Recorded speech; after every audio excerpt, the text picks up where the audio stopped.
স্বাগত খেলা যুগে আপনাদের সাথে আছি আমি ফাহিম রহমান। শান্তর ব্যাটিং এ কন্ট্রোল বেড়েছে, এখন অনেকটাই পরিণত। নিয়মিত তার কাছ থেকে এমন পারফরম্যান্স আশা করছেন জাতীয় দলের বাইরে থাকা মোহাম্মদ মিঠুন। তার মতে পরিশ্রমী এই ক্রিকেটার ডিসিপ্লিনে কোনো ছাড় দেন না।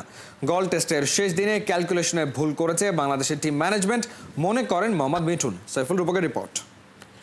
ডিসিপ্লিনে শান্তর ব্যাপারে কোনো কমপ্লেন করতে পারবেন না। অনেক ক্যাপ্টেন আমি দেখেছি যারা অনেক আত্মকেন্দ্রিক চিন্তা করে, কিন্তু শান্ত কিন্তু তেমন না। গেল ১৯ মাসে ২০ ইনিংসে আসেনি কোনো সেঞ্চুরি। জীবন এমনই, গল দুহাত ভরে দিল নাজমুল শান্তকে। ১৪৮ ও ১২৫ আনবিটেন। দ্বিতীয়বারের মতো টেস্টের ২ ইনিংসেই শতক হাঁকিয়ে মুগ্ধ করলেন বাংলাদেশ কাপ্তান। তাকে নিয়ে তো অনেক আলোচনা সমালোচনা হয় অফ দ্য ফিল্ডে বা সোশ্যাল প্ল্যাটফর্মে। সেই শান্ত আসলে ব্যাট হাতেই দেখিয়ে দিলেন। না, শান্তর আমরা সবাই জানি, দেখেন ওর বড় ইনিংস খেলা অভ্যাস আছে, আর টেস্ট ক্রিকেটে এটা খুব ইম্পর্টেন্ট যে ও যে ইনিংসগুলো খেলে ওইগুলো অনেক বড় করে। তো এটা টেস্ট ক্রিকেটের জন্য খুব ভালো গুণ। অ্যাট দ্য সেম টাইম এটা দেখতে হবে যে এইটা যেন বেশি গ্যাপ না পড়ে। শান্তর সঙ্গে আপনি ন্যাশনাল টিমও খেলেছেন, ঘরোয়া ক্রিকেটে খেলেছেন, সবশেষ ঢাকা প্রিমিয়ার লিগে একই দলে ছিলেন আবাহনীতে। তার ওয়ার্ক এথিক্স, তার প্রিপারেশন, গেম নিয়ে, ক্রিকেট নিয়ে তার ভাবনা চিন্তা কেমন? আমি শিওর যে এই বিষয় নিয়ে প্রশ্ন করলে ওর ব্যাপারে নেগেটিভ কোনো পয়েন্ট আসবে না, কারণ ওর আপনি যেই কথাগুলো বললেন এটা ওভারঅল সব কিছু মিলে আপনার পরে ডিসিপ্লিনের মধ্যে। আপনি ডিসিপ্লিন নিয়ে শান্তর ব্যাপারে কোনো কমপ্লেন করতে পারবেন না। হয়তো ওর পারফরমেন্স নিয়ে আপনি কথা বলতে পারেন, বাট ওর চেষ্টা বা ওর ডেডিকেশন এই দিকে ওর কোনো কমতি নেই। শান্তর স্কিল খুব ভালো। শান্তর নেট সেশন দেখলে বিদেশি যে কোনো কোচ মুগ্ধ হয়। গত ৫-৭ বছর ধরে সেটা শুনি। এই যে ব্যাক টু ব্যাক ২ ইনিংসে গলে সেঞ্চুরি হাঁকালো, কোন শটগুলো বা কোন ইন্টেন্টগুলো তার মানে আলাদা মনে হয়েছে বা ভালো লেগেছে? কিছু সময় আসবে খুব টাফ টাইম, কিছু সময় আসবে খুব ইজি রান করা যাবে, এই সময়গুলোও খুব ভালো ইউটিলাইজ করেছে। আমি মনে করি যে এইটা হচ্ছে ম্যাচুইড প্লেয়ারদের ও এত বছর যে ও খেলেছে, ও কিন্তু এখন এনাফ এক্সপিরিয়েন্স, ও এখন আর ইয়াং না, বা ও এমন না যে এসেছে অনেক সুযোগ দেওয়া লাগবে। ও এখন আমি মনে করি রেডি, ওরাই এখন ডোমিনেট করবে। ওরা যদি ডোমিনেট করতে পারে তাহলে বাংলাদেশ টিমের পারফরমেন্স চেঞ্জ হয়ে যাবে। সাদা পোশাকে শান্তর ক্যাপ্টেন্সিতে দেশে বিদেশে জয় এসেছে। যদিও গল টেস্টের শেষ দিনে শান্ত মুশফিকদের ব্যাটিং ইন্টেন্ট ও দলনেতা দেরি করে ইনিংস ঘোষণা করায় চারদিকের সমালোচনার মুখে পড়েছেন। আর কবে ক্যালকুলেটিভ এবং সাহসী হবে বাংলাদেশ দল? এই ম্যাচটা পুরোটাই ডোমিনেটিং ক্রিকেট খেলেছে বাংলাদেশ। আমি মনে করি শ্রীলঙ্কার থেকে সবসময়ই এগিয়ে ছিল। তো লাস্ট যে আক্ষেপের কথা বললেন যে হ্যাঁ, আসলে আমি শিওর যে টিম ম্যানেজমেন্টে যারা আছে বা ক্যাপ্টেন, ও এক্সপেক্ট করে নাই যে লাস্ট আওয়ারে উইকেট এমন বিহেভ করবে। যদি উইকেটটা আরেকটু আগে থেকে এরকম বিহেভ দেখতো তাহলে হয়তো বা প্ল্যানটা ডিফারেন্টলি করতো। অ্যাট দ্য সেম টাইম জেতার প্ল্যান তো মাথায় থাকবে, সাথে সাথে এটাও চিন্তা করতে হবে কত রান দিলে আপনি ডিপেন্ড করতে পারবেন। আমার মনে হয় সেই জায়গাটায়, সেই ক্যালকুলেশনেই বাংলাদেশের এখন যে আফসোসটা বলছেন ওটা ওই ক্যালকুলেশনের কারণেই। পুরো ওভারঅল টিমের কথা চিন্তা করে, যেটা ক্যাপ্টেনের করা উচিত। কারণ অনেক ক্যাপ্টেন আমি দেখেছি যারা অনেক আত্মকেন্দ্রিক চিন্তা করে, কিন্তু শান্ত কিন্তু তেমন না, তেমন ক্যারেক্টার না। ও হচ্ছে পুরো টিমের সবাইকে নিয়ে চিন্তা করে। কলম্বো টেস্টে ফিরছেন মেহেদী মিরাজ। গলের মতো আবার দল হয়ে লড়তে পারলে সিরিজ জয় অসম্ভব নয়, বিশ্বাস মোহাম্মদ মিঠুনের। সাইফুল রূপক, ৭১। বিপিএলে খেলবেন তামিম ইকবাল, প্রস্তুতি নিচ্ছেন নিউজিল্যান্ডে। বিপিএল চ্যাম্পিয়ন হয়েও গ্লোবাল সুপার লিগে খেলতে না পারায় আছে ষড়যন্ত্র। খেলা যোগকে এমনটাই জানিয়েছেন ফরচুন বরিশালের কর্ণধার মিজানুর রহমান। তুলে ধরেছেন আসন্ন বিপিএল নিয়ে তার পরিকল্পনা এবং প্রত্যাশা। পার্থ বণিকের রিপোর্ট। বিপিএলে কদিন আগেই করেছিলেন সেঞ্চুরি, কিন্তু মাঠে হঠাৎ হার্ট অ্যাটাক। তামিমের ক্রিকেটিং ক্যারিয়ার কি একদম শেষ? বিপিএলে ডিফেন্ডিং চ্যাম্পিয়ন ফরচুন বরিশাল, কিন্তু গ্লোবাল সুপার লিগে খেলবে রংপুর রাইডার্স। কিভাবে সম্ভব? দেখেন, গ্লোবাল টি-20তে এবার আমরা কেন যেতে পারি না, I really don't know. Farooq সাহেবের সাথে যোগাযোগ করেছি, সে বলেছে সিওর কাছে যান, সিও বলেছে আমি কিছু জানি না। অবশ্যই তামিম ইকবাল খেলবে এবং I am sure is fine. Mizanur Rahman বিপিএলে চ্যাম্পিয়ন ফরচুন বরিশালের স্বত্বাধিকারী, এবার মিডিয়া ইন্ডাস্ট্রির চ্যাম্পিয়ন ৭১-এর সাথে এক ফ্রেমে। ১৪তম বর্ষে পদার্পণ উপলক্ষে ৭১ টিভির সিওও এবং হেড অফ নিউজ শফিক আহমেদকে শুভেচ্ছা জানান, হাতে তুলে দেন ফুলের তোড়া। আর এরপরেই খেলাযোগের ক্যামেরায় জানিয়ে যান তামিম আর তার দল নিয়ে A to Z। ফরচুন বরিশালকে নিয়ে চ্যাম্পিয়ন হয়েছেন, দারুণ একটা মোমেন্ট আপনাদেরকে গত সিজনে আমরা দেখতে পেয়েছি, পার করেছেন। সামনের সিজনে আপনার কি প্রত্যাশা থাকবে বা আপনি দল নিয়ে কি পরিকল্পনা করছেন? দেখেন আমরা সাধারণত আমরা সেম দল রাখার চেষ্টা করব, বাট দেখেন ড্রাফট রয়েছে, ড্রাফটে যতটুকু ভাগ্যে আমাকে কুলাবে ততটুকুই আমাদের পুরনো প্লেয়ারদেরকে আমরা টানার চেষ্টা করব। আমি ইন দ্য মিন টাইম আমরা ট্রাই করব একজন ডিরেক্ট সাইনিং এবং 4 জন রিটেন যেন করতে দেয়। তামিম ইকবালকে আসলে নেক্সট সিজনে কি ভূমিকায় আমরা দেখতে পাবো? অবশ্যই তামিম ইকবাল খেলবে এবং I am sure is fine. আপনি জানেন আজকে নিউজিল্যান্ডে সে একটা খেলা খেলতে গেছে, কিন্তু it's a just normal tournament, is starting to play. So আমার ধারণা in next 2-3 months will super fit হবে আমি মনে করি, এবং আমার দলের জন্য এটা খুবই একটা ভালো নিউজ। বিভিন্ন দেশের ফ্র্যাঞ্চাইজি লিগের চ্যাম্পিয়নদের নিয়ে গ্লোবাল সুপার লিগ আয়োজিত হয়ে আসছে গেল বছর থেকে। সেবারই বিপিএল চ্যাম্পিয়ন ফরচুন বরিশালকে অফার করা হয়েছিল অংশ নেবার জন্য, কিন্তু 5 আগস্ট পরবর্তী টালমাটাল পরিস্থিতিতে তারা দল পাঠাতে রাজি হয়নি।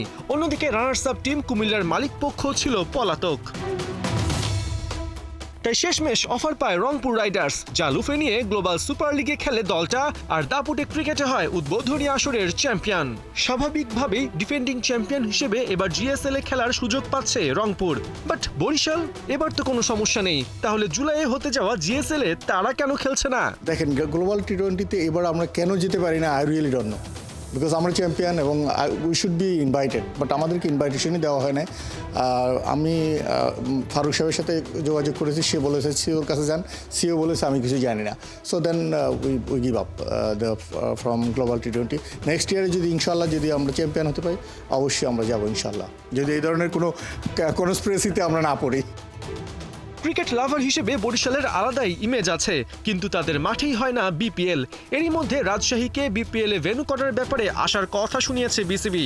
মিজানুর রহমানের প্রশ্ন, বরিশাল তাহলে বাদ থাকবে কেন? বিপিএল এ আমরা রিকোয়েস্ট করে আসছি লাস্ট কাপল অফ ইয়ার্স যে আমাদের বরিশালে যেন ভেন্যু হয়, এবং আকরাম ভাই দেখলাম পরশুদিন একটা মেসেজ দিয়েছে যে ওকে বরিশাল এবং রাজশাহীকে তারা কনসিডারেশন নিচ্ছে। আপনারা দেখেন বরিশালে কিন্তু প্রচণ্ড জনপ্রিয় খেলা হচ্ছে ক্রিকেট।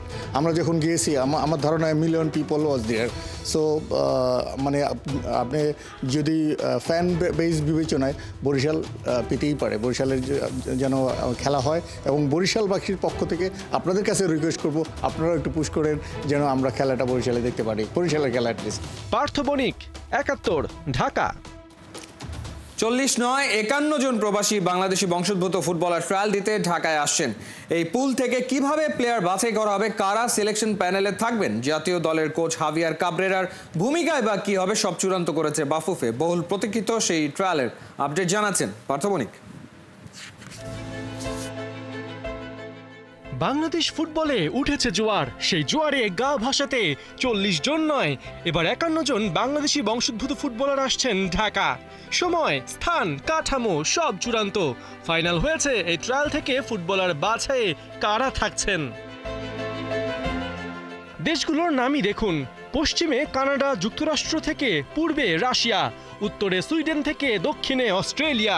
14 দেশ থেকে মোট 51 ফুটবলার ট্রায়ালে নিজেদের অংশগ্রহণ নিশ্চিত করেছেন। এর মধ্যে সর্বাধিক যুক্তরাজ্য থেকে 20 জন ও দ্বিতীয় সর্বোচ্চ যুক্তরাষ্ট্র থেকে আসছেন 14 জন ফুটবলার আসার এই তালিকায় 3-এ আছে সুইডেন আর 4-এ আছে কানাডা। বাফুফের নির্ভরযোগ্য সূত্র খেলাযোগকে নিশ্চিত করেছে ট্রায়াল ঘিরে 24 জুন মঙ্গলবার আনুষ্ঠানিক প্রেস কনফারেন্স করবে বাংলাদেশ ফুটবল ফেডারেশন। 27 তারিখ হবে রেজিস্ট্রেশন এবং 28 থেকে 30 এই 3 দিন হবে ট্রায়াল। কিন্তু 51 জন ফুটবলারকে একসাথে ট্রায়ালে নিয়ে প্রপার জাজমেন্ট করা তো প্রায় অসম্ভব। তাই পুঙ্খানুপুঙ্খভাবে যাচাই বাছাইয়ের জন্য ফুটবলারদের 2টি গ্রুপে ভাগ করা হবে। প্রত্যেক গ্রুপের জন্য দৈনিক বরাদ্দ থাকবে 2 ঘন্টার ট্রায়াল সেশন। পুরো এই বাছাই প্রক্রিয়া অনুষ্ঠিত হবে টেকনিক্যাল কমিটির অধীনে। ট্রায়ালে প্লেয়ার সিলেকশনের জন্য থাকবে একটা প্যানেল, যেখানে নেতৃত্বে থাকবেন টেকনিক্যাল ডিরেক্টর সাইফুল বারী টিটু, থাকবেন লিগের শীর্ষ 2 থেকে 3টা ক্লাবের কোচ, থাকবেন ইসি কমিটিতে থাকা সাবেক ফুটবলারদের মাঝে 2 থেকে 3 জন। এই ট্রায়ালে সবচেয়ে বড় নাম জাতীয় দলের কোচ হাভিয়ার কাবরেরা থাকবেন ঠিকই, তবে নির্বাচক হিসেবে নয়, অবজারভারের ভূমিকায়। পার্থ বণিক, 71।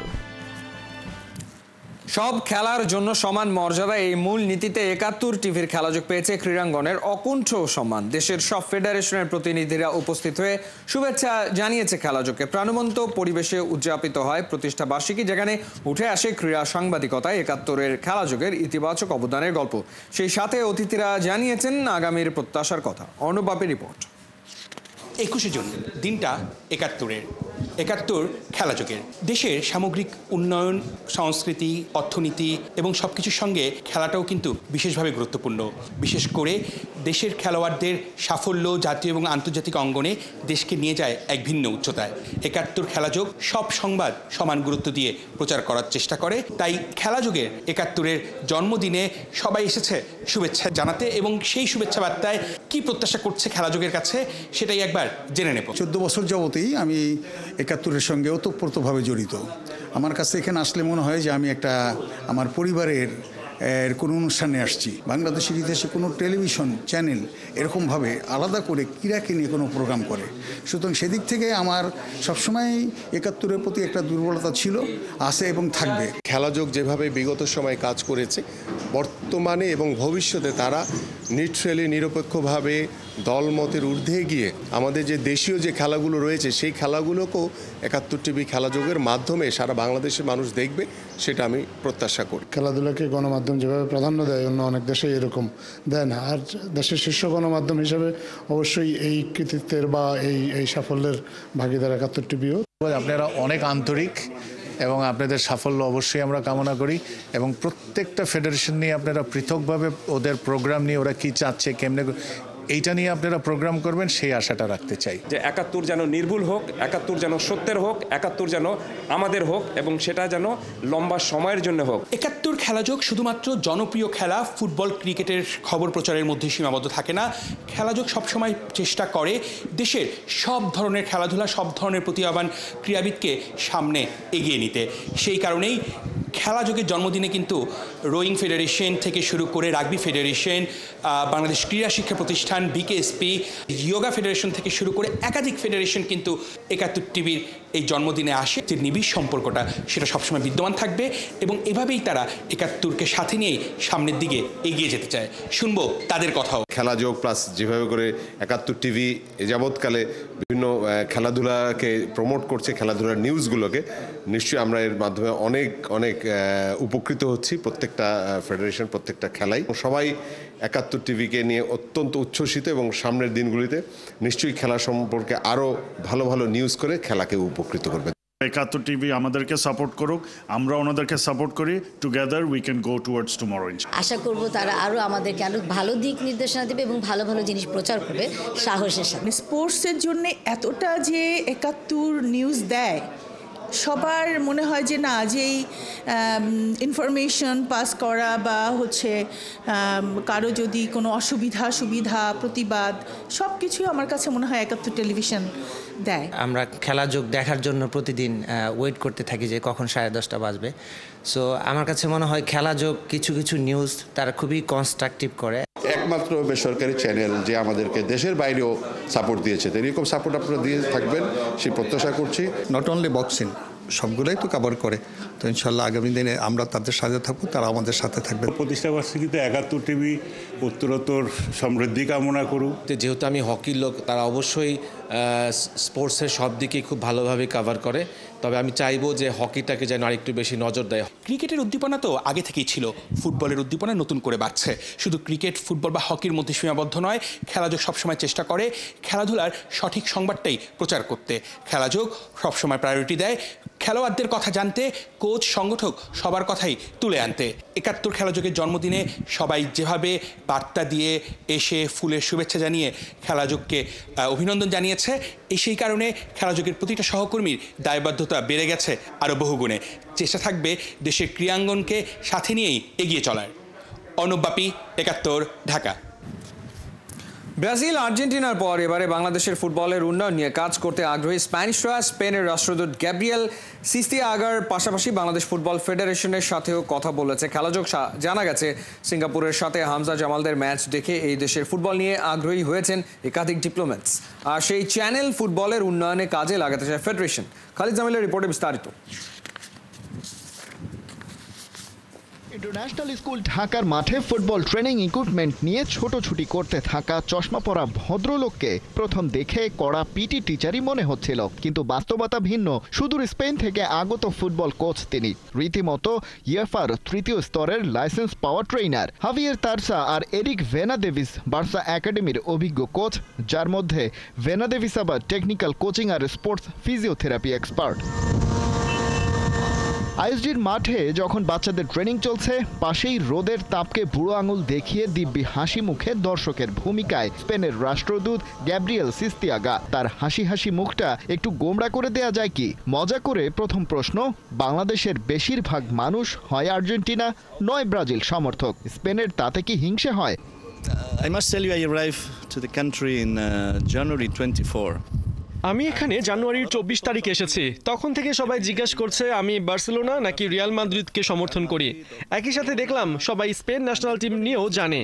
বাংলাদেশের মানুষের মধ্যে স্পেনের দল কিংবা আমাদের ক্লাব ফুটবল নিয়ে যে আগ্রহ, সেটা দেখে আমি খুবই খুশি। তবে সামনে এটা যেন আরো বেশি মানুষের কাছে পৌঁছে যেতে পারে, সেই চেষ্টা আমাদের থাকবে। Quite high. And well, as I told you, we are working and reflecting how to increase. They are eager to help for developing football in Bangladesh. What about Spain? They are also a football playing nation, World Cup winner. Yes, we were just a few minutes. কিছুক্ষণ আগেই আমরা এটা নিয়ে আলাপ করছিলাম যে বাংলাদেশে Spanish ফুটবলের প্রভাব আরো বাড়ানো যায় কিভাবে। আশা করছি সামনের মাসে আমরা এমন কিছু উদ্যোগ বাস্তবায়ন করতে পারবো।